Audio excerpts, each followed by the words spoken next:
Sir. तो आज आप लोग समझा देते हैं कॉन्स्टिट्यूशन। अभी बीएसएनएल भी कॉन्स्टिट्यूशन। नहीं नहीं, अभी खत्म नहीं हुआ है। अभी नहीं, इसको अभी करके वहां तक ले चल के छोड़ देते हैं। एआईबी वालों को कुछ फायदा हो जाए है। कॉन्स्टिट्यूशन होगा। एआईबी वालों को कुछ हो जाए फायदा बेचारों का। अरे कुछ।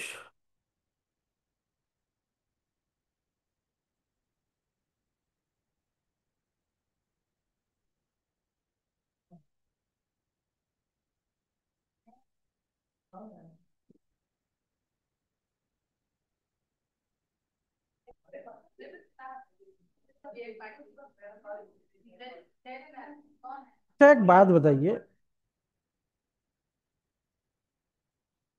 आप सब लोग किसी न किसी पार्टी के समर्थक होंगे, है ना कहीं से आप लोगों का अटैच होता है। कोई भी हो ये कहे कि नहीं सर ऐसा नहीं है वैसा नहीं है, तो वो ये कहने की बात होती है। आप हमको, जैसे होता ना कि हमारा संविधान, कल हम लोग संविधान पढ़े। संविधान में जो बातें दी गई हैं अगर उनका अक्षरशः पालन कर दिया जाए या उसी के इर्द गिर्द भी पालन कर दिया जाए, तो मेरे समझ से देश में कोई व्यक्ति परेशान न रहे। कोई व्यक्ति परेशान न रहे। अब जैसे एक एग्जांपल देते हैं आपको। आपके देश की आबादी जो एग्रीकल्चरिस्ट यानी किसानों की जो है कितनी परसेंट पता है? करीब ये 62% के लमसम है। 62% देश की आबादी हमारी क्या है? कृषि पे निर्भर है। निर्भर तो और है, लेकिन ये कृषक है ये, जिनके पास लैंड है, जमीन है। अब देश के जो भी कानून बनते हैं तो ये कहा जाता है कि उस समाज का प्रतिनिधित्व होना चाहिए जिस समाज के लिए कानून बन रहे हैं। और ये बेहतर तरीका भी है, आपका विधिक कॉन्सेप्ट भी है। अब ये बताओ, पार्लियामेंट में किसानों के कितने लोग पहुंचते हैं? किसान नेता कितने पहुंचते हैं? एक भी नहीं पहुंचता जो रियल का किसान होता है। दूसरी चीज, आपके इन चीजों को जो लोग ऐसे हैं जो नहीं पहुंच सकते या जिस समुदाय का प्रतिनिधित्व लोकसभा में नहीं हो सकता, राज्यसभा में नहीं हो सकता है, उनके लिए हमने वैकल्पिक व्यवस्था दी थी। क्या?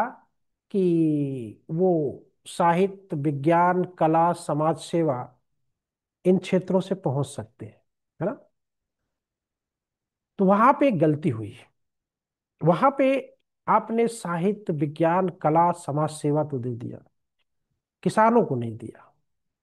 पहला अमेंडमेंट ये होना चाहिए। दूसरी चीज, कला में, क्या कला में सिर्फ फिल्मी दुनिया ही आती है? क्या आर्ट में सिर्फ फिल्मी दुनिया आती है? नहीं। कुम्हार भी आते हैं जो प्रजापति होते हैं, मंथन बनाते हैं, मूर्तियां बनाते हैं। सबसे ज्यादा अगर देखा जाए तो सबसे बड़े पूज्य वही है, क्योंकि सारी मूर्तियों का निर्माण वही लोग करते हैं। फिर उसके बाद आप रोडों पे देखते होगे जो तो वो कबूतर बना के, तोते बना के लोग किनारे किनारे लगाए रहते हैं ना, सब पेंट वेंट किए रहते हैं। वो आर्टिस्ट नहीं है क्या? वो भी कलाकार है। फिर बहुत से कला देखते हो कि बांस की वो काट के सब ये सब भी तो आर्ट में आता है। इनको तो कभी नहीं कोई प्रमोट कर नहीं। इनके लिए हेमा मालिनी हो जाएंगी, रेखा चली जाएंगी, ये चले। लेकिन इनमें से कोई व्यक्ति जाता है क्या? आज तक किसी प्रजापति को उसके उसके कारण भेजा गया क्या? नहीं भेजा गया ना। तो अब उस समाज के लिए कानून कैसे बनेगा? बहुत समझने वाली है। तो अब किसानों का, विचारों का उनका भी कोई नहीं है, तो उनके लिए जैसा मन होता है वैसा कानून बना देते हो, वैसा एमएसपी रख देते हो। अगर कुछ दो चार भी होंगे तो वो बोलेंगे ना कि साहब ये दिक्कतें होती है, इतना पैदा होता है, इतने लागत हो जाती है, रिजल्ट इज जीरो। हमारे लोग क्या करेंगे? और जो हमारे किसान नेता भी हैं वो भी माशाल्लाह जिसको कहा जाए, उनको भी नेतागिरी सूझती है, तो वो कहेंगे नहीं नहीं हम राजनीति में नहीं जाएंगे। नेतागिरी करेंगे लेकिन राजनीति। अरे, आपके सारी समस्याओं की जो जड़ है या हल, उसका जड़ में जो समस्याओं की जो जड़ें हैं उनका हल जो है वो आपके अंदर नहीं है, वो राजनीति में है, वो सत्ता में है। तो आप सत्ता पकड़िए ना, उसका मुंह दबोचिए। उसका आप दबोच नहीं रहे हो, आप पीछे पीछे इधर उधर दुनियादारी ये वो करते रहते हो, हल्ला मचाते रहते हो। तो ये कुछ समझने वाली चीजें हैं लोगों को, पढ़े लिखे लोगों को खासकर। तो अब वहां पे लोग उसमें जो है प्रतिनिधित्व देना चाहिए किसानों को, चाहे दो ही चार पहुंचाओ पहुंचाओ, शुरुआत करो, है ना। तो एक किसान कालम भी वहां पे होना चाहिए, साहित्य विज्ञान कला सब तो ले लिया तुमने, किसानों को क्यों नहीं लिया भाई। और आज की पॉलिटिकल सिस्टम ऐसा हो गया कि बिना पैसा कुछ होता नहीं है। तो कौन सा आर्टिकल है जहाँ पे राज्यसभा में 12 सदस्यों को नॉमिनेट करने का प्रोविजन किया है? 80 है। 79 में पार्लियामेंट है, 80 में राज्यसभा है, 81 में लोकसभा है। ठीक है। ठीक। चलिए एनीवे वो मतलब एक बात मन में बहुत दिन से ये चल रहा था कि ये होना चाहिए और इसकी बात उठनी चाहिए। ठीक है।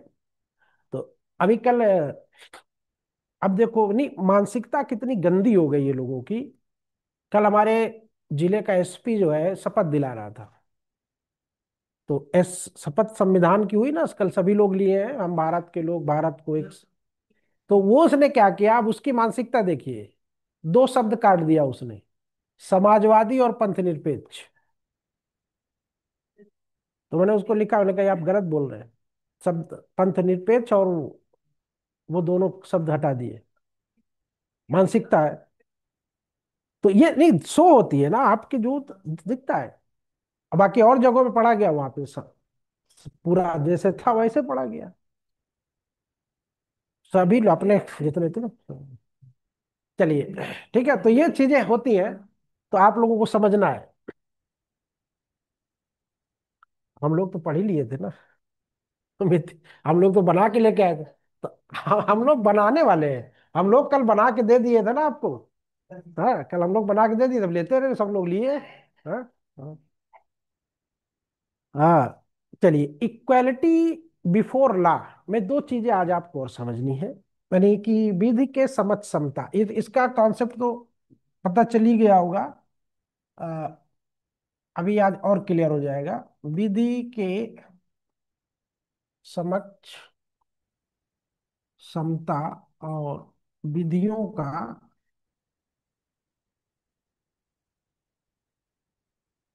समान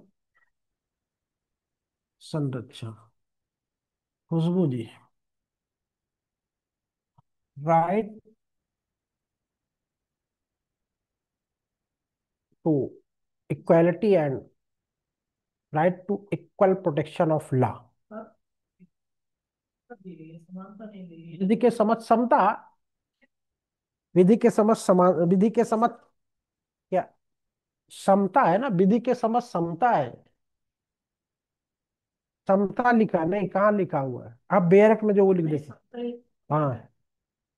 क्या, कहाँ लिखा गया है, हमने तो नहीं लिखा, हम तो नहीं लिखे हैं। समता का मतलब होता है, समता उस दिन हम लोग चर्चा किया था ना, समता का नहीं नहीं आर्थिक नहीं होता है।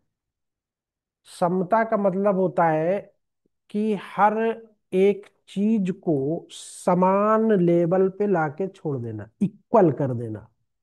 जैसे अब ये मान लो ये दो चीजें हैं, एक नीचे एक आगे है, ठीक है।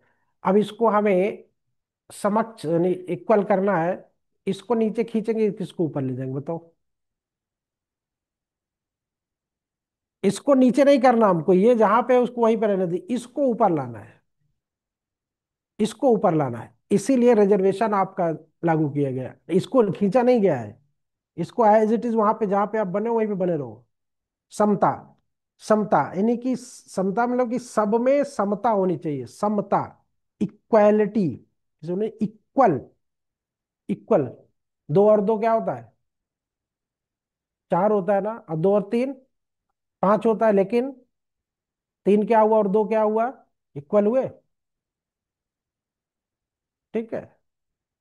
तो जब जोड़ते हो तो हम दो में चाहे पांच जोड़े चाहे सात जोड़े चाहे नौ जोड़े तो बोलते हैं ना, is equal to, is equal to five, is equal, five plus two is equal to seven. तो अब दो के साथ हमने पांच जोड़ दिया, पांच के साथ जो दो जोड़ दिया, रिजल्ट वही आ रहा साथ। तो अब यहाँ पे एक जो हमारा छोटा है उसको हमको बड़ा करना है, तो हमको उसमें एडिशन करना है।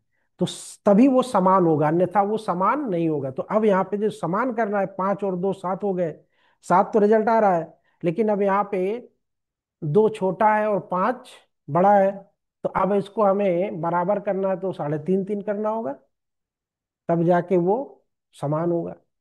ठीक है, ये इसका होता है तो समता। ठीक, अब यहाँ पे देखिए, आइए अभी बता रहे हैं, अभी समझ में आ जाएगा तुम्हारे। दो बातें हैं, forbid class, forbid class legislation.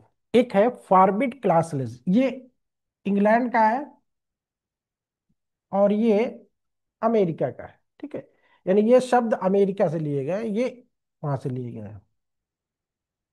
Forbid class, forbid मतलब समझ रहे हो ना, फॉरबिड क्लास लेजिस्लेशन, लेजिस्लेशन, और नॉट फॉरबिड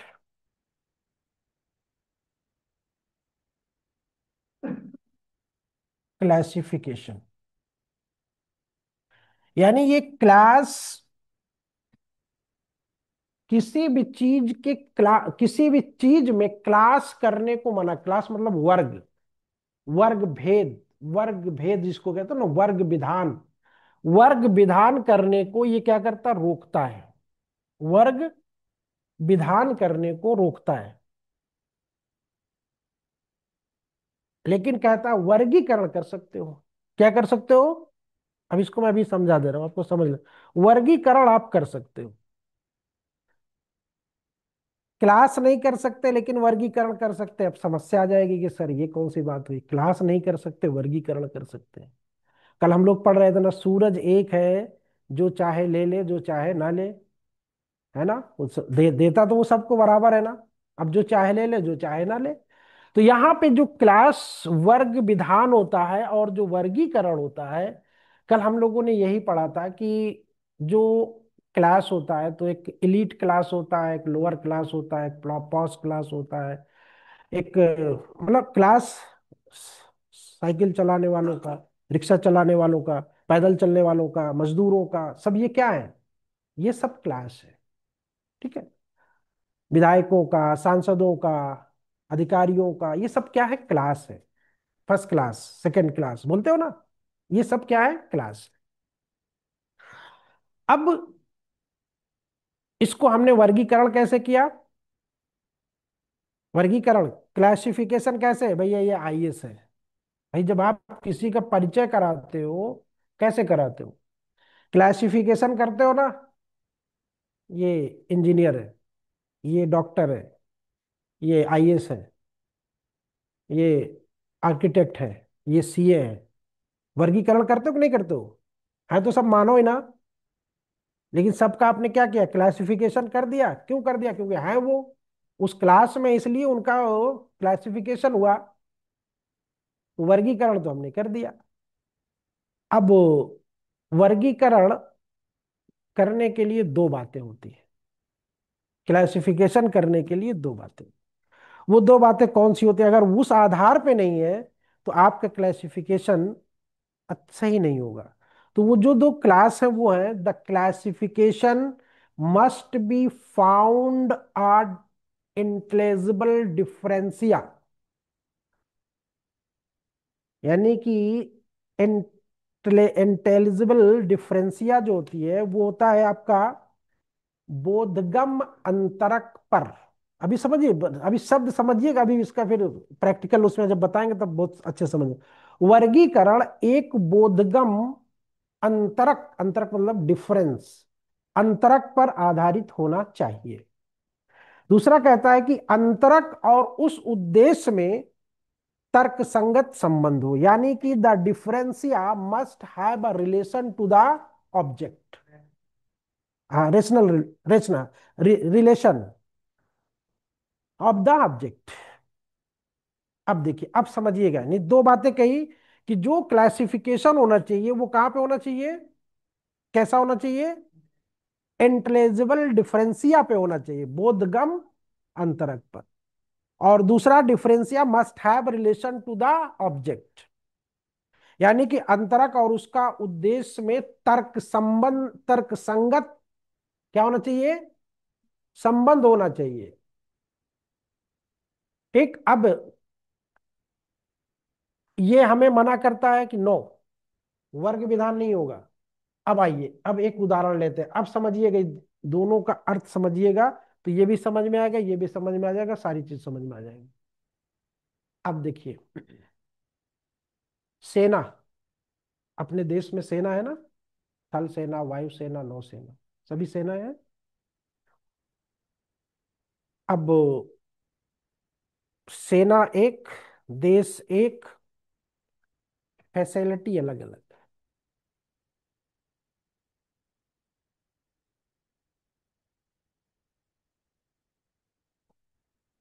जिसकी ड्यूटी लद्दाख पे, जिसकी ड्यूटी हिल एरिया में जहां पे बर्फबारी होती है, बर्फ गिरती है, वहां पे उसकी ड्यूटी है, तो उसको ऑन ड्यूटी ड्रिंक करने की परमिशन है। क्या है? ड्रिंक करने की परमिशन है। लेकिन जो मैदानी क्षेत्रों में है, उनको ऑन ड्यूटी ड्रिंक करना प्रोहिबिटेड है। अब बताओ, ये कैसा वर्गीकरण हुआ? रीजनेबल क्लासिफिकेशन है ये, इसको बोला जाता है रीजनेबल क्लासिफिकेशन। अब कहो कि उनको क्यों परमिट है, इनको क्यों नहीं परमिट है? यही आपने देश के संविधान की सबसे बड़ी विशेषता है। अभी देखना, अभी यहाँ समझ में कुछ बात आई। अब क्लास वो क्या है, क्लास किसका है, सेना का है।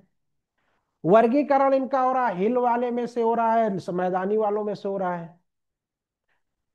अब पूरी सेना में ये मना तो यही किया गया कि भाई क्लास, वर्ग, क्लासी क्लास, हाँ फॉरबिड नहीं हो, उन्हें क्लास लेजिस्लेशन नहीं होगा, वर्ग विधान नहीं होगा। तो अब वर्ग विधान कहाँ पे नहीं होगा? वर्ग विधान का मतलब ये होता है कि जो सेना का जवान वहां लगा है और जो सेना का जवान यहाँ लगा है, इनके भर्ती के समय जो नियुक्ति पत्र दिया गया था, उसमें जो भी चीजें, सैलरी वगैरह की जो भी चीजें थी, वो सब सेम है। क्या है? सब सेम है। अब आपकी ड्यूटी लद्दाख में लगे, आपकी ड्यूटी उत्तराखंड में लगे, आपकी ड्यूटी उड़ीसा में लगे, आपकी ड्यूटी हरियाणा में लगे, डजंट मैटर। ठीक, यहाँ पे कोई वर्ग भेद नहीं होगा, आपके साथ वर्ग भेद नहीं होगा, क्योंकि नियुक्त, अगर यहाँ पे वर्ग भेद कर दिया जाता है कि बेटा आप एससी कोटे से आ रहे हो, आप ओबीसी कोटे से आ रहे हो, तो आपको किचन का काम दिया जाएगा, सेना के लिए खाना बनाने का काम दिया जाएगा, तो ये क्या हो जाएगा?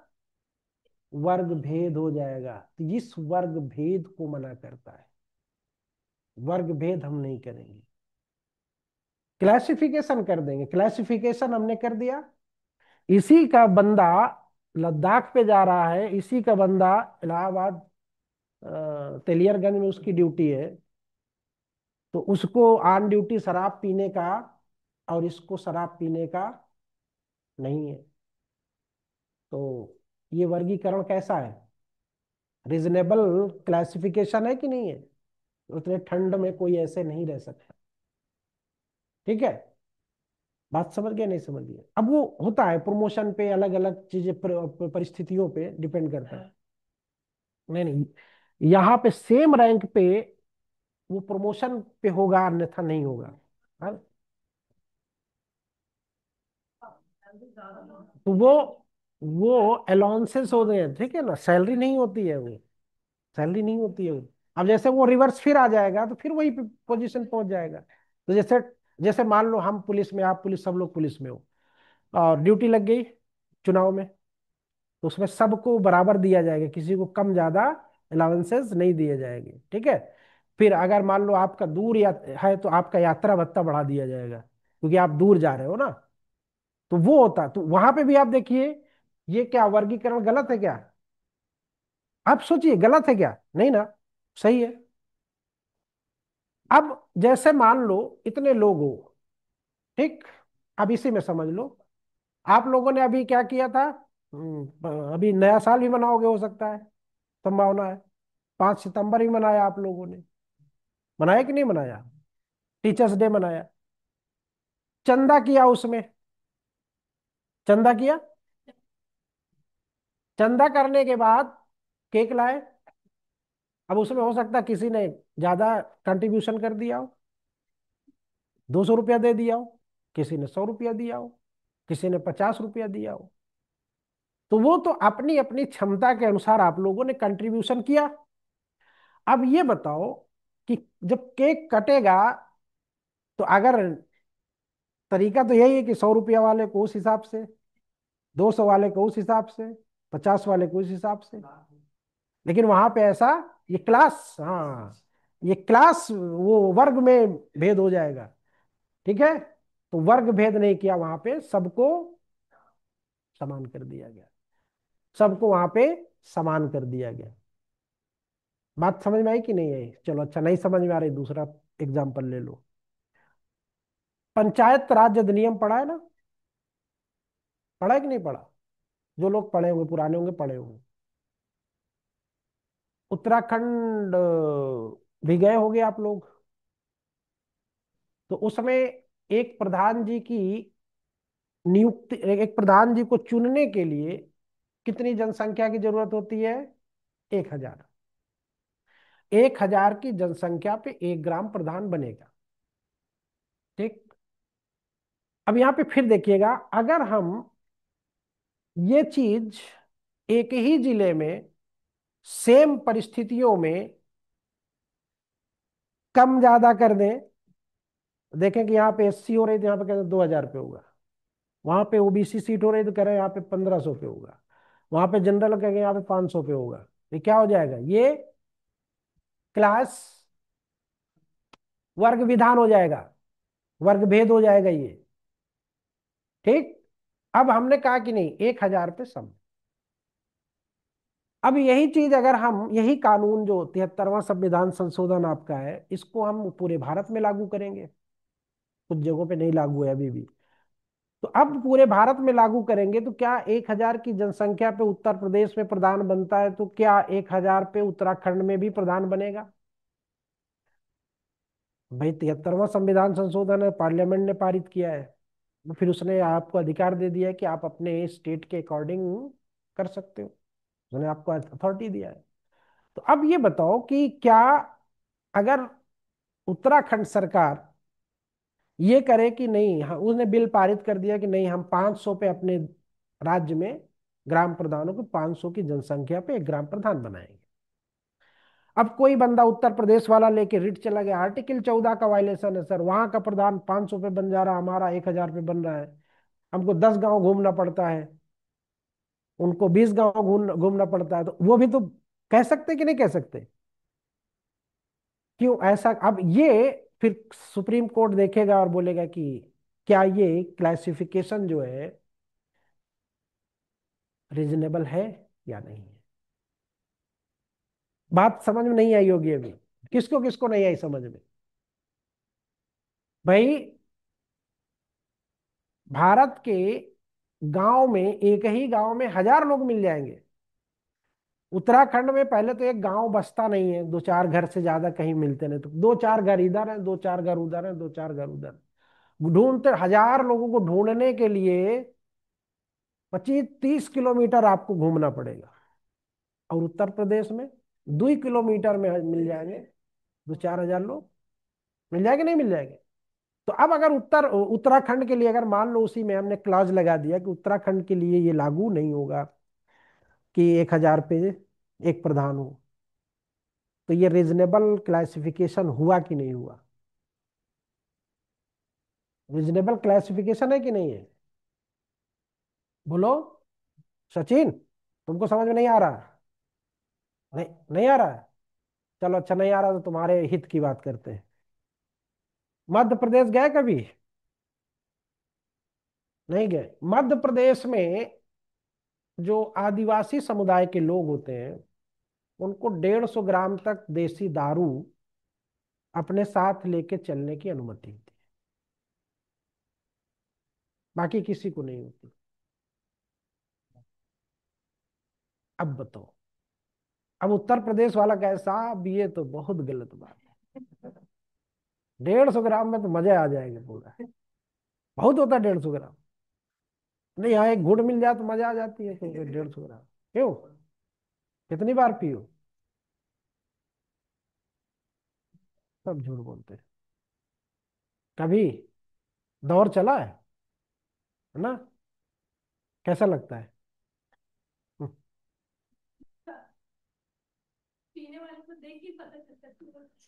150 ग्राम वहां दारू लेके चलने की पर, अब वहीं का नागरिक अगर दूसरा बोले कि साहब ये कैसा है, ये तो आर्टिकल 14 का वायलेशन है ना।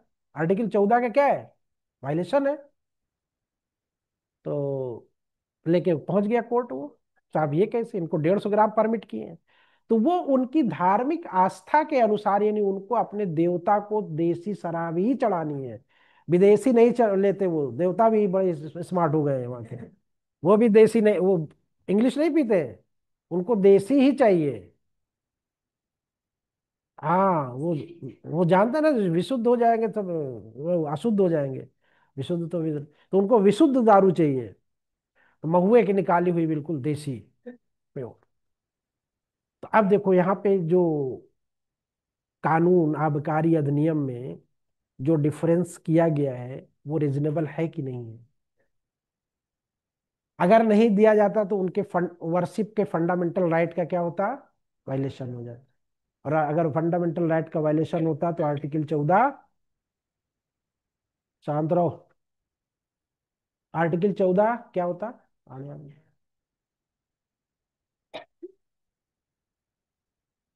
क्या हुआ?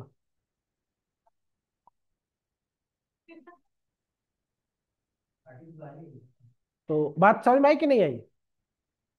दोनों में अंतर समझ में आया? अब देखिए, अब क्लियर हो गया होगा।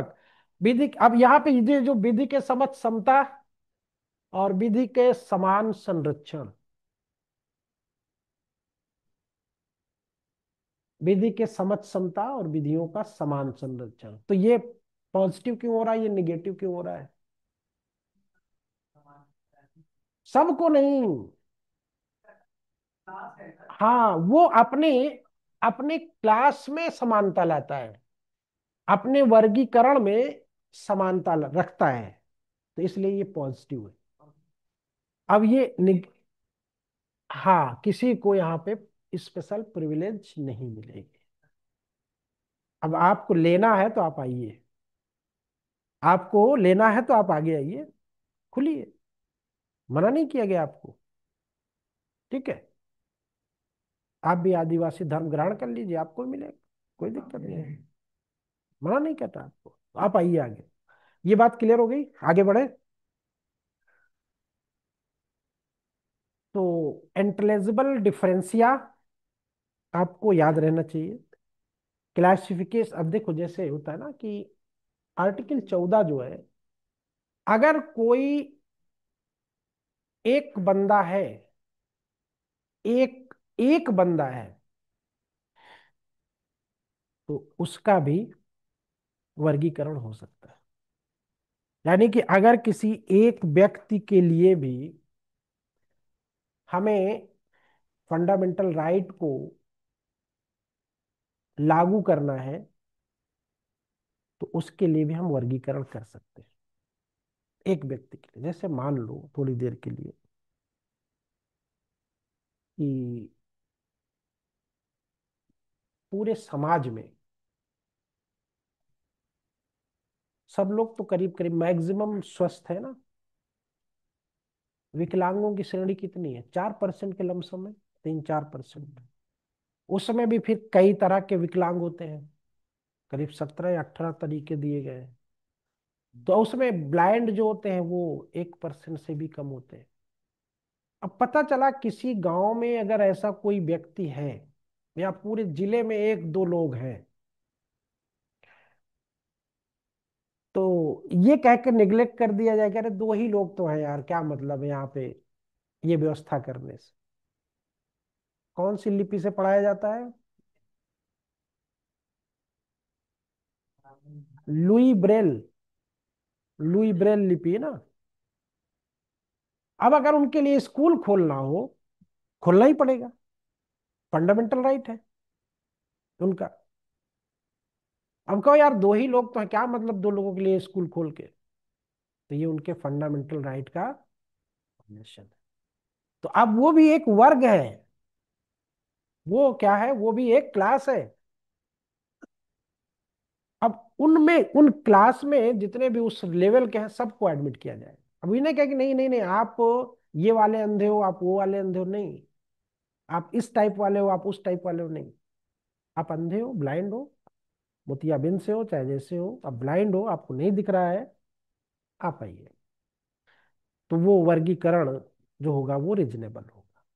अब अगर उसी में कह दे नहीं एक आंख वाला है, एक आंख वाला नहीं है, तो फिर वहां पे ये नहीं कहा जाएगा कि आप अंधे हो, आपको दिख रहा है। इस आधार पे आपको वहां से अलग किया जा सकता है। तो क्लास, अपना क्लास, क्लासिफिकेशन, जैसे मैंने कहा कि हमारी क्लास है, इसमें हम क्लासिफिकेशन क्या कर रहे हैं, रीजनेबल होना चाहिए। रीजनेबल ये कि अगर जिसके बाल काले हैं वो बैठेगा, और जिसके बाल सफेद है वो बाहर चला जाए। तो ये क्लासिफिकेशन कैसा होगा, ये रीजनेबल नहीं है। ठीक है, जिसकी आंखें भूरी हो वो बाहर चला जाए, जिसकी काली हो वो यही रहे। ये क्लासिफिकेशन है। ठीक है, ये इंटेलिजिबल डिफरेंशिया पे नहीं। फिर इसी में कह दे कि दो लोग कान बंद करके पढ़ो और दो लोग आंख बंद करके पढ़ो, तो ये एक ही क्लास में क्या है, विभेद है। तो ये नहीं चलेगा। अब कह दें कि इंग्लिश वाले कल आएंगे, इंग्लिश मीडियम वाले, और हिंदी मीडियम वाले आ जाएंगे, ये क्या है, ये रीजनेबल है। इसको वर्गीकरण कहते हैं। वर्गीकरण कहते हैं ये। इसमें किसी को आपत्ति है क्या? इंग्लिश वालों को पहले, इंग्लिश हिंदी वालों को बाद में, या हिंदी वालों को पहले, इंग्लिश वालों को बाद में? तो परिस्थितियों पे डिपेंड करता है ना। तो बात समझ में आ गया ना? क्लास और वर्गीकरण, विधि के समझ समता। विधि के समझ समता तो सभी को है, जो चाहे वो उस क्लास में पहुंच के अपने आप को, विधायकों के, सांसदों के बारे में ये समझ लो थोड़ा सा, वो भी क्लास और क्लासिफिकेशन देख लो। विधायकों का उत्तर प्रदेश की विधानसभा में, अब ये भी समझना, उत्तर प्रदेश की विधानसभा में ने बोला, अब ये ना कहना कि सर पूरे उत्तर प्रदेश की, पूरे देश की विधानसभाओं में। तो उत्तर प्रदेश की विधानसभा में जितने भी मेंबर हैं, उनका सबका मतमूल राष्ट्रपति के चुनाव में सबसे ज्यादा होता है। बाकी जो छोटे राज्य होते हैं उनका कम होता है। अब ये कहा जाए कि नहीं साहब ये तो गलत बात है, तो ये जो क्लासिफिकेशन है ये क्या है तो क्लास, ये भी ना क्लास, यूपी के एमएलएज का क्लास है, सिक्किम के एमएलएज का क्लास है, हरियाणा के एमएलएज का क्लास है, हिमाचल प्रदेश के एमएलएज का क्लास है। क्लास है ना, ये क्लास मतलब कि एक विधानसभा है तो वो उसका है, ये इसका वो उसका। जैसे क्लास होता ना, क्लास 9, 10, 11, 12, क्लास ए, क्लास 9A, 9B, 9C, बटा रहता है कि नहीं बटा रहता? क्लास रहते हैं ना। लेकिन अब उस क्लास में ये कहना कि इस क्लास में पंजीरी बटेगी, अगले क्लास में पंजीरी नहीं बटेगी, क्या हो जाएगा ये, अस, असमानता हो जाएगी। ठीक, असमानता हो जाएगी, क्लास भेद हो जाएगा। और क्लासिफिकेशन कर दिया जाए कि जो 14 वर्ष से नीचे के हैं उनको पंजीरी मिलेगी, और जो 14 वर्ष के ऊपर उनको नहीं मिलेगी, भले वो कक्षा 10 में ही पढ़ रहा हो, 15 साल वाला, 18 साल वाला, उसको नहीं मिलेगी। तो अब वहां पे वो ना देना उसके लिए, वो रीजनेबल हो सकता है। लेकिन अगर क्लास को लेंगे तो फिर रीजनेबल नहीं होगा। नहीं, यहाँ पे हमने जो डिफरेंस किया है उम्र के हिसाब से किया है। तो नहीं,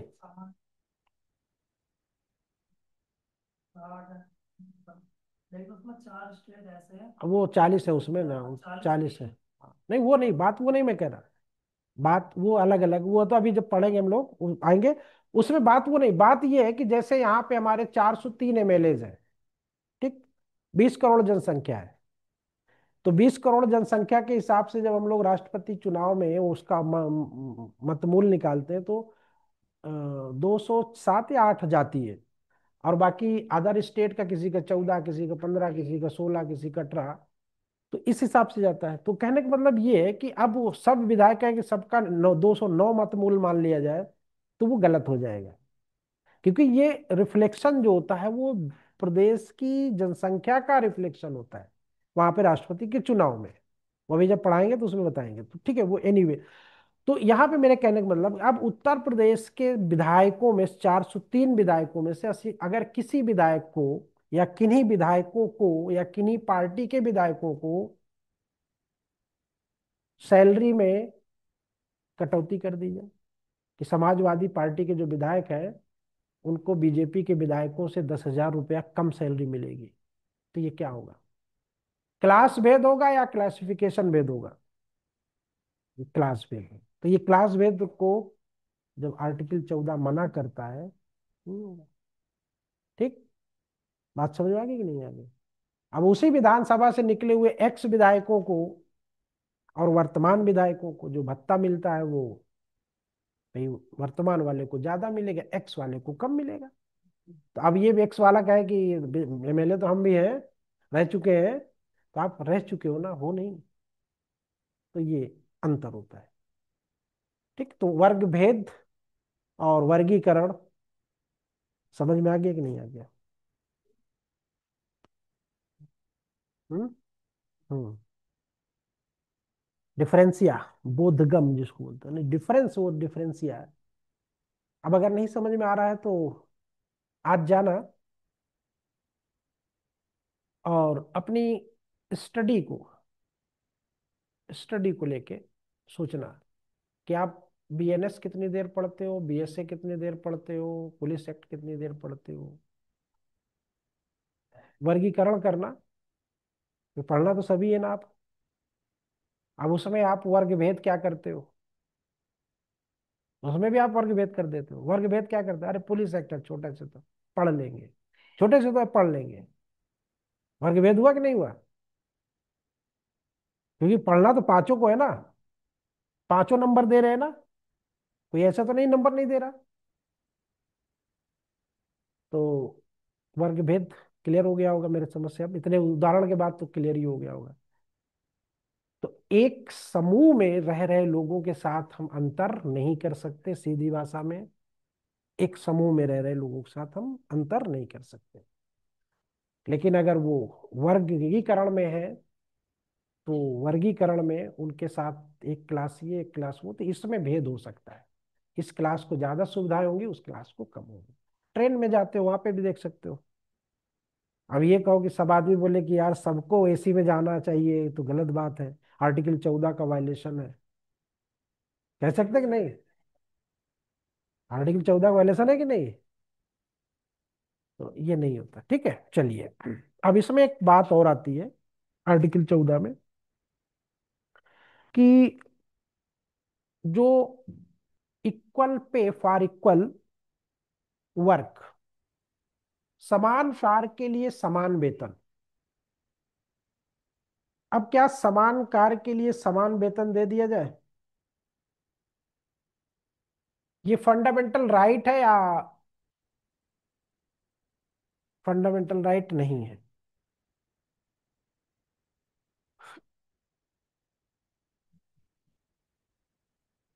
ये फंडामेंटल राइट नहीं है।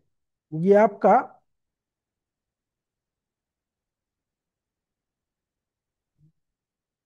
ये कॉन्स्टिट्यूश ये कॉन्स्टिट्यूशनल गोल है। क्या है? लक्ष्य है। आर्टिकल 14 में भी है, 16 में भी है, 39A के में भी है, 39K। ठीक है। तो लेकिन यहाँ पे इसको एक्सप्रेसली डिक्लेयर्ड नहीं किया गया है फंडामेंटल राइट में। ठीक है। ये एक्सप्रेसली जो डिक्लेयर्ड है वो 39K में किया गया है। ठीक, अब आइए, नेचुरल जस्टिस का नाम सुना आप लोगों ने? नेचुरल जस्टिस क्या होती है? ये आर्टिकल 14 में है। Central inland water transport corporation बनाम ब्रजोनाथ गांगुली। ये आपका कॉन्ट्रैक्ट एक्ट में भी ये केस है। 1986 का ये केस है। अगर किसी भी व्यक्ति के नेचुरल जस्टिस, किसी भी व्यक्ति के साथ नेचुरल जस्टिस का वायलेशन होता है तो वो आर्टिकल 14 के विरुद्ध। अब नेचुरल जस्टिस क्या होता है? Central inland water transport corporation बनाम Brojonath Ganguly. Central inland water transport corporation बनाम ब्रजोनाथ गांगुली। अब ये नेचुरल जस्टिस क्या होता है पता है आप लोगों को? इसको भी समझ लो। पढ़ाया था उस दिन जब क्या पढ़ाया था, जब पढ़ाया था आपको याद है? नहीं। Judicial overreach, judicial activism, judicial review, जब पढ़ाया था ना तो उस पढ़ाया था। नेचुरल जस्टिस जानती हो क्या है?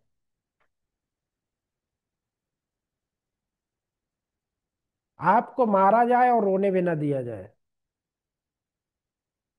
मारा जाए और रोने भी ना दिया जाए तो ये आपके नेचुरल जस्टिस का वायलेशन है।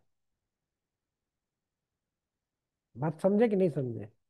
नहीं समझे? यानी आपको हमने नौकरी में रख तो लिया आर्टिकल 16 के तहत, नियुक्तियां दे दी आपको, आपको हमने टर्मिनेट भी कर दिया, जाइए। आपके नेचुरल जस्टिस का वायलेशन है। आपको अपनी सफाई देने का हमें मौका देना चाहिए कि हमने आपको क्यों हटाया। आपको ये बात पूछना चाहिए और हमको ये बात बताना चाहिए। बात समझ रहे नहीं समझ रहे? हम नहीं समझ रहे। इसको बोला जाता है नेचुरल जस्टिस।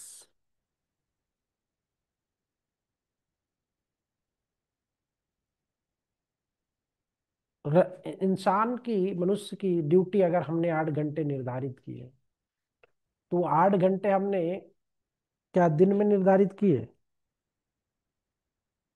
कि रात में निर्धारित किए? या रात में ड्यूटी करने वाले को ज्यादा सैलरी दी जाए, दिन में करने वाले को कम दी जाए? ये कॉन्ट्रैक्ट आपसे कब होता है और कहाँ पे नेचुरल जस्टिस का वायलेशन होगा? हमने बैंक में सबकी नियुक्ति की,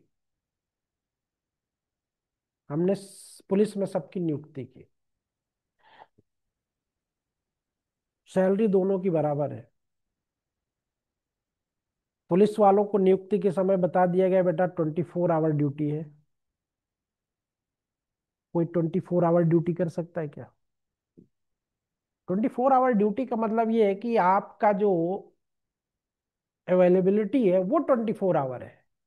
अब उस 24 आवर में किस समय आपको कहाँ पे जाना है, कैसे जाना है, आप डिनाई नहीं कर सकते। लेकिन बैंक वाले को 10 से 5, 10 से 4, और उसमें भी 3 बजे वर्किंग आवर नहीं होगा, लिख के टांग देते हैं 3 बजे के बाद हाँ हाँ हूँ होता है बैंक में बंद करके। स्टाफ चाय पीते हैं, है ना, एंजॉय करते हैं। ऐसा होता है क्या? सब इसमें अगर कोई ना पीड़ित हो तो हमको बता दो। अगर कोई ना पीड़ित हो तो हमको बता दो, बता दो। हर जगह। अब देखो अभी हमारा नगर पालिका से संबंध नहीं है, ठीक। हाँ, पैसा सबसे आगे, पैसा बोलता है। पैसा होगा तो नगर निगम जाएंगे, नहीं तो नगर निगम भी नहीं जा पाएंगे। अब पता लगा बैंक वालों ने कहा सर्वर डाउन है, पैसा नहीं निकल पाएगा, हाउस टैक्स हमको जमा करना है, तो बताओ नगर निगम वाले क्या करने जाएंगे वहां पे? मतलब एक बात मैं बोल रहा हूँ।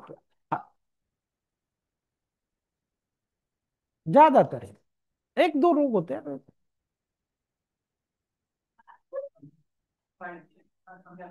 हाँ, एक एक। अब दूसरी बात देखो, तो अब अगर वहां पे नेचुरल जस्टिस, आपका नेचुरल जस्टिस कहाँ पे वायलेट हो रहा है? बात तो सही है, बैंक वाले घूस नहीं लेते। नहीं नहीं, ऐसा नहीं है, हिम्मत होती है करना। अब आप लोग खुद ही अपने उस पर टांगे रहते हो कि फलान, अगर आपको सुविधाएं सही नहीं मिल रही तो फला नंबर पे शिकायत करें। तो बैंक, वही तो बैंक में ये सब नहीं है। वो लोग नहीं टांगते ना लिख के। वो लोग होशियार होते हैं। होता उनके रो वो भी होता। हाँ, वो भी ओम्बुड्समैन होते हैं। हाँ, तो रहता उनका भी है। तो नेचुरल जस्टिस, है ना। अब अगर आपसे कुछ पूछा नहीं गया और आपको टर्मिनेट कर दिया गया, तो ये कहने का मतलब कि आपकी ड्यूटी 24 आवर है, आपको पता है। तो अब आपको अगर रात में भेजा जा रहा है तो आपको कष्ट नहीं होगा, या आपके किसी नियम का वायलेशन नहीं होगा। लेकिन अगर नहीं है और फिर भेजा जा रहा है और उस पर कुछ पे नहीं किया जा रहा है, और उस पे भी आप अगर एग्री नहीं हो, तो आपको जबरदस्ती नहीं भेजा जा सकता। ठीक है, जबरदस्ती नहीं भेजा जा सकता। आपको याद हो 19 नहीं, 1871 और 1881, दो कारखाना अधिनियम पारित हुए थे। वो नेचुरल जस्टिस पे ही आधारित थे। ये था कि जो वर्कर हैं उनके बच्चों को पढ़ाई लिखाई की सुविधा होनी चाहिए, बच्चों को काम पे नहीं लगाना चाहिए, और 8 घंटे से ज्यादा वर्किंग नहीं होना चाहिए, वीमेंस को अलग से कुछ सुविधाएं देनी चाहिए, तमाम तरह की बातें निकल के आई थी। नहीं तो पहले वर्किंग आवर को डिसाइड ही नहीं था, 16 16 घंटे, जब तक मन हो जब तक काम लो इनसे। घर में जब कभी आप लोग काम भी लगवाते हो ना, तो सबके साथ हुआ होगा जो बनवाया होगा घर, आखिरी में जब मजदूर जाने लगता है, तो ये मकान मालिक या मालिक ये सोचता है कि जाते जाते इससे दो चार ठो और करवा ले। अरे भैया थोड़ा सा यार वो रह गया, उसको साफ कर दो थोड़ा से। अरे भैया उसमें हो रह गया, थोड़ा ड्रिल कर दो यार। मतलब जाते जाते उससे करवा लेते हो एक्स्ट्रा, और उसका आप पे नहीं करते हो। तो ये उसके नेचुरल जस्टिस का उल्लंघन, नेचुरल। तो इस तरह से आप हर जगह, तो आपके साथ जो भी चीजें हो रही हैं उनका रिस्पांस करने को आपको अवसर दिया जाए। ठीक है, तो वहां पे फिर आपका साथ नेचुरल इनजस्टिस नहीं होता है। बात समझ गए कि नहीं समझ गए? मैंने कहा कि मारो भी और रोने भी ना दो, तो ये तो गलत बात है ना। यही होता है नेचुरल इनजस्टिस। ठीक है। जैसे आपको आर्टिकल 19 में पूरा भारत भ्रमण करने का अधिकार है, आने जाने का, कहीं पे भी आने जाने का, बसने का सब अधिकार है ना। तो अभी दिल्ली में प्रदूषण का मामला चल रहा है, तो आपको स्वच्छ वायु, स्वच्छ जल, स्वच्छ वातावरण पाना भी फंडामेंटल राइट है आपका। तो ये इस बार सवाल में प्री में रहेगा। ठीक है, स्वच्छ वायु प्राप्त करने का फंडामेंटल राइट है, किस केस में कहा गया था। ठीक है, तो अब वहां के लोगों को नहीं मिल रहा, तो वहां के लोग सुप्रीम कोर्ट गए। सुप्रीम कोर्ट ने सरकार को, चूंकि सरकार की जिम्मेदारी है ना कि साफ करे, अब वो क्या क्या लगाए, फिल्टर लगाए, कुछ भी लगाए, फॉगिंग कराए, कुछ भी कराए, करे, ये उसकी ड्यूटी है। बहुत दयनीय स्थिति हो गई है। और उसमें केस मुझे भी नहीं याद आ रहा अभी, तो फ्रांसिस को मिलेंगे, होगा उसमें तो। नहीं, हाँ पुराना है। स्वच्छ वायु प्राप्त करने, नहीं एमसी में तो नहीं। स्वच्छ वायु प्राप्त करने का अधिकार। तो आएगा भी बताएंगे। तो कहने का मतलब समझ में आया। फंडामेंटल राइट नेचुरल, क्योंकि सांस लेना क्या है, जिंदा रहना क्या है, नेचुरल है ना। नेचुरल है, अननेचुरल नहीं है जिंदा रहना। अननेचुरल तो रोबोट रोबोट का होता है, ये नेचुरल है। आज कौन कौन नहीं आया, आज खाली खाली दिख रहा है। कई लोग नहीं आए आज ना। ये सब ऑनलाइन होंगे, 1 मिनट रुको। प्रतीक्षा भी नहीं है, सौम्या भी नहीं है ना। सौम्या तो यहाँ पे है, आयुषी भी नहीं है। ये सब आज यहीं पे हैं। आयुषी तो यहाँ आए, यहीं पे ये भी है। बहुत कलाकार है सब। अब कल कल परसों से लिंक चेंज होगा तो इन आपका क्लास वालों को लिंक ही नहीं देना, ऑफलाइन वालों को, सिर्फ ऑनलाइन वालों को। कल कल कौन कौन लिया था कल। आर्म सेट शुरू हुआ था, और कल ही वैकेंसी भी आ गई, उसमें पहले ही टॉपिक आर्म सेट का है, बिहार में। ओह, हाँ सामने। हम्म।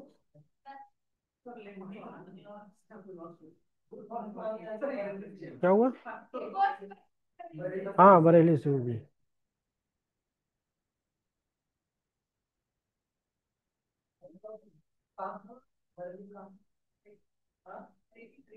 फिर एक एक चीज जो इसमें बेसिक है वो समझना है, मनमानापन। ये मेंस 2003 में सवाल आया था, पीसीएसजे के। क्या सवाल था पता है। मनमानापन समता का शत्रु है। मनमानापन समता का शत्रु है। अब मनमाना क्यापन क्या होता है इसको भी समझ लो। आर्बिट्रेरीनेस, आर्टिकल 14 में नेचुरल जस्टिस, आर्टिकल 14 में आर्बिट्रेरीनेस यानी मनमानापन के विरुद्ध है। आर्टिकल 14 में रूल ऑफ लॉ भी, रूल ऑफ लॉ।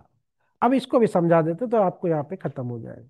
यानी समान कार्य के लिए समान वेतन फंडामेंटल राइट नहीं है, डीपीएसपी है।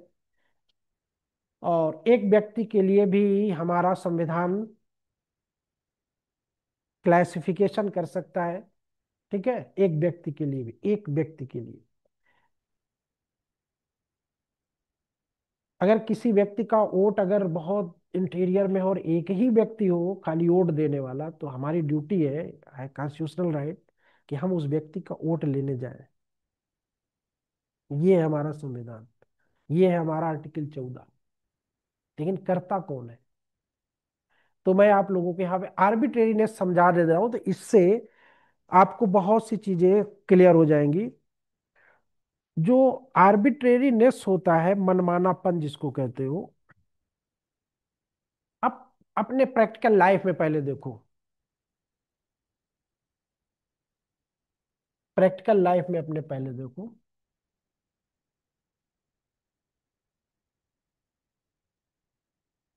ये आर्बिट्रेरीनेस का जो कॉन्सेप्ट था, ये कॉन्स्टिट्यूशन में था, लेकिन इसको ईपी रोयप्पा के केस में, और फिर उसके बाद मेनका गांधी में। AP रोयप्पा, and then of Tamil Nadu था, मद्रास था। हाँ, तमिलनाडु था, और उसके बाद आपका मेनका गांधी में। ये बातें हैं, तो मेनका गांधी में मॉडर्न थिंग आ गई थी। यानी यहाँ पे जो था ये पुराना थिंग था, आर्बिट्रेरियनिज्म मनी मनमानापन। समता का शत्रु है मनमानापन, समता का शत्रु,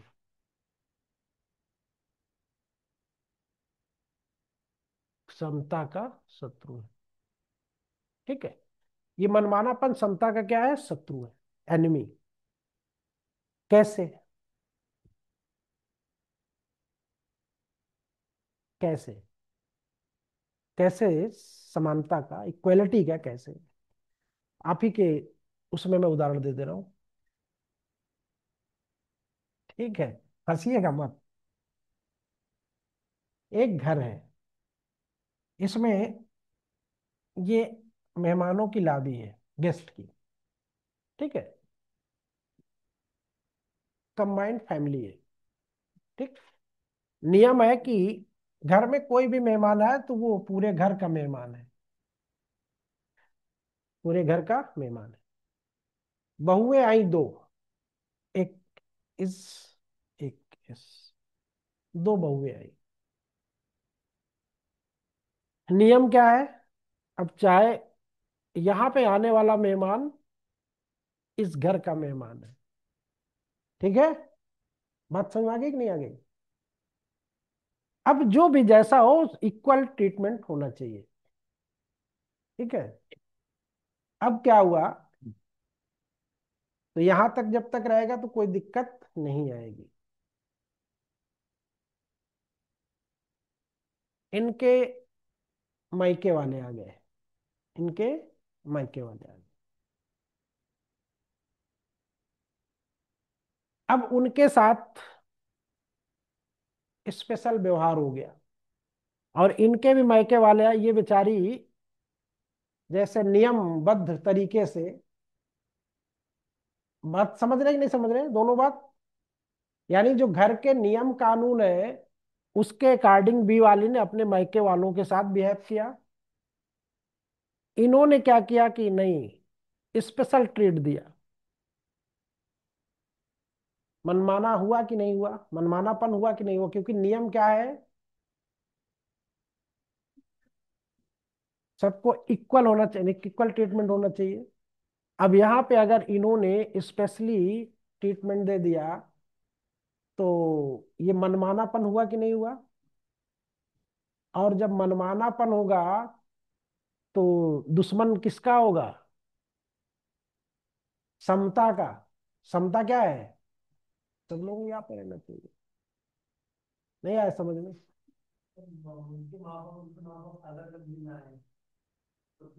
तब भी जब वो है ना कि मेहमानों के साथ यहाँ पे ये ना लगे कि हमारी फैमिली बटी हुई है, ऐसा कुछ नहीं होना चाहिए।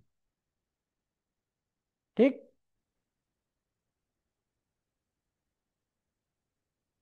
अब ये बात अलग है कि इनके माँ बाप इनको ज्यादा पैसा दे के जाते हैं, इनको कम दे के जाते हैं, तो यहाँ पे कोई ऐसा भेद नहीं है। ठीक है, यहाँ पे ये रीजनेबल क्लासिफिकेशन है। वो उनकी बेटी है भाई, वो उनको दे के जा रही है। नहीं, वो क्लासिफिकेशन नहीं है, वो हमारे घर के नियम के विरुद्ध नहीं है ना, वो हमारे घर के नियम के विरुद्ध नहीं है। ठीक है, हमारे घर के नियम के विरुद्ध जब होगा तब वो मनमानापन, और कब होगा? मनमानेपन से होगा। तो जो नियम है उन्हें बता दिया कि नियम ये है, अब इसमें मनमानापन अगर करोगे तो प्रॉब्लम क्रिएट होगी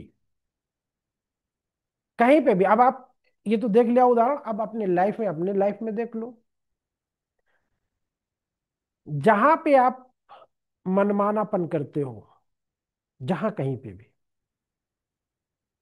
वहां पे कुछ ना कुछ नियम टूटते जरूर है। और जब नियम टूटते हैं तो जो समता होती है वो क्या होती है? डिस्टर्ब हो जाती है। जैसे रोड पे चलने का है कि भाई लाइन में चलिए आप, लेकिन आप लोग क्या करते हो? जाम कब लगता है?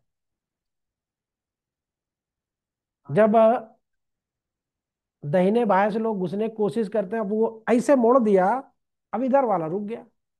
अब इधर से वो जाने वाले वो काहे रुके भाई, वो तो जाएंगे ही जाएंगे। अब आप ऐसे खड़ा किए, खड़े हो, अब इधर वाले बेचारे रुक गए। तो ये मन, अब आगे जाके चौराहे से घूम के आना चाहिए था ना आपको, वो नियम है। अब आप पीछे से सोच रहे इसे कट लगा हुआ निकल जाए इसी पे से, कौन इतना पेट्रोल फूके? तो ये जब भी आपने मनमानापन किया ना, नियम क्या है? नियम आगे से घूम के आने का है। आपने बीच से कट मारा, नियम का उल्लंघन किया, नहीं मनमानापन किया आपने, वायलेशन हो गया। अब सबके जाने का मार्ग अवरुद्ध हो गया। ठीक। तो मनमानापन,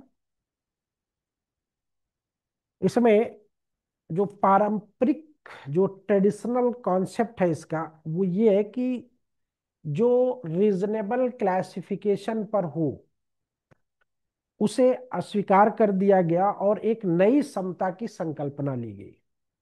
यानी कि रीजनेबल क्लासिफिकेशन की संकल्पना को ईपी रुपैया वाले केस में डिनाई करके एक नया कॉन्सेप्ट लाया गया, और ये कहा गया कि ये जो आपकी इक्वलिटी है और ये जो आपका आर्बिट्रेरीनेस है, तो ये या जो इक्वलिटी है, तो इक्वलिटी एक डायनेमिक कॉन्सेप्ट है।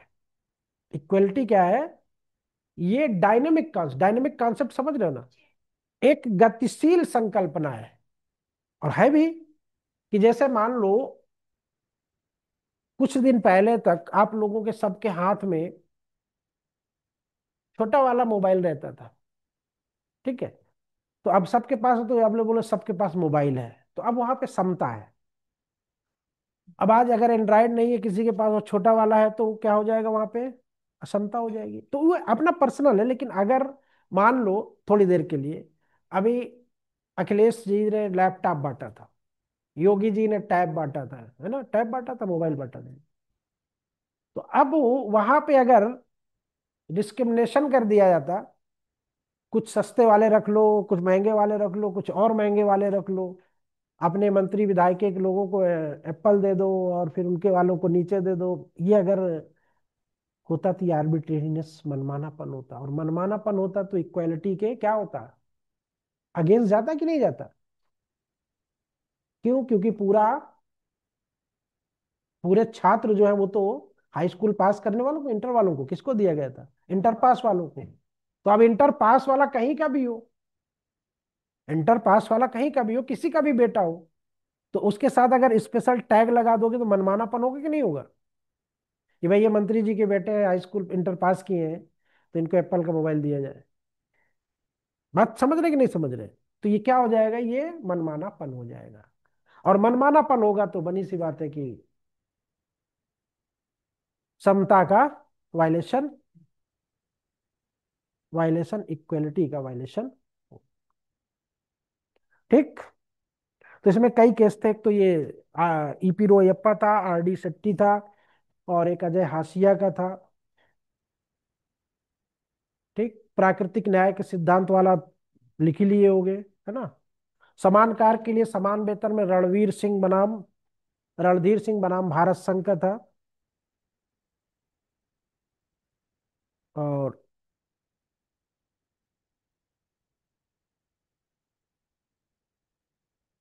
रणवीर सिंह बनाम भारत संघ। एक व्यक्ति नहीं, एक व्यक्ति के लिए भी क्या विधि बनाई जा सकती है? सिंगल पर्सन लॉज बनाया जा सकता है। एक व्यक्ति के लिए भी कानून बनाया जा सकता है। चिरंजीत लाल बनाम यूनियन ऑफ इंडिया 1951। चिरंजीत लाल बनाम यूनियन ऑफ इंडिया। हम्म। चलिए ठीक है, आप लोग दोबारा ज्वाइन करिए, आर्टिकल 15 शुरू होने वाला है अभी। दोबारा ज्वाइन करिए।